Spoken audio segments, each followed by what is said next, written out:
சைவமா இருக்கக்கூடியவங்களுக்கு வந்து சன்லைட் மூலியமா, அதாவது சூரிய ஒளியில வந்து நம்ம ஒரு 20 நிமிஷம் தினைக்கும் போறது மூலியமா விட்டமின் டி ஈஸியா கிடைக்கும். அது மட்டும் இல்லாம காளான்ல விட்டமின் டி வந்து சைவத்துல அதிகமா இருக்கு. இப்ப அசைவம்னு பார்க்க போனீங்கன்னா முட்டையுடைய மஞ்சக்கருல வந்து ரொம்ப அதிகமா இருக்கு விட்டமின் டி.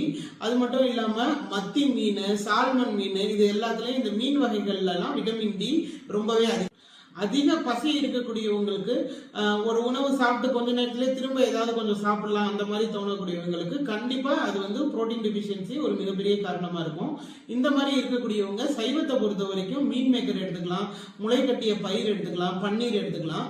அசைவத்தை பொறுத்த வரைக்கும் சிக்கன், மட்டன், ஃபிஷ், தினைக்கும் ஒரு 6 to 7 மணி நேரம் தூங்கி எந்திரிச்சு கூட ஒரு டயர்னஸ் இருக்கு, எப்ப பார்த்தாலுமே ஒரு சோர்வாவே இருக்கு அப்படின்னா அதுக்கு அயன் டெபிஷியன்சி ஒரு மிகப்பெரிய காரணமா இருக்கலாம். சைவத்தை பொறுத்த வரைக்கும் முருங்கைக்கீரை, எள்ளு, இதுல எல்லாம் வந்து அயன் கண்டென்ட் வந்து ரொம்ப அதிகமா இருக்கு.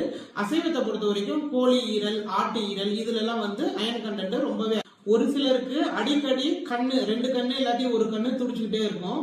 இந்த மாதிரி இருக்கக்கூடியவங்களுக்கு கண்டிப்பா அது வந்து மெக்னீசியம் குறைபாடு.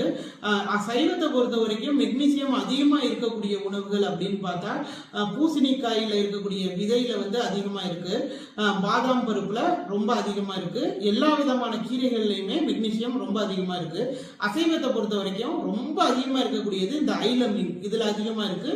முட்டையில கூட மெக்னீசியம் ரொம்பவே அதிகமா இருக்கு. கை கால் அதிக அளவு எரிச்சல் இருக்கு, அந்த மாதிரி இருக்கக்கூடிய நோயாளிகளுக்கு வந்து விட்டமின் B12 வந்து கண்டிப்பா குறைபாட்டுனால கூட கை கால் எரிச்சல் வரலாம். சைவத்தை பொறுத்த வரைக்கும் எல்லா தானியங்கள்லயும் விட்டமின் B12 வந்து மிக அதிகமா இருக்கு. நான்வெஜ்ஜை பொறுத்த வரைக்கும் சிக்கன், மட்டன், முட்டை எல்லாத்துலயுமே வந்து விட்டமின் B12 வந்து ரொம்பவே அதிகமா இருக்கு.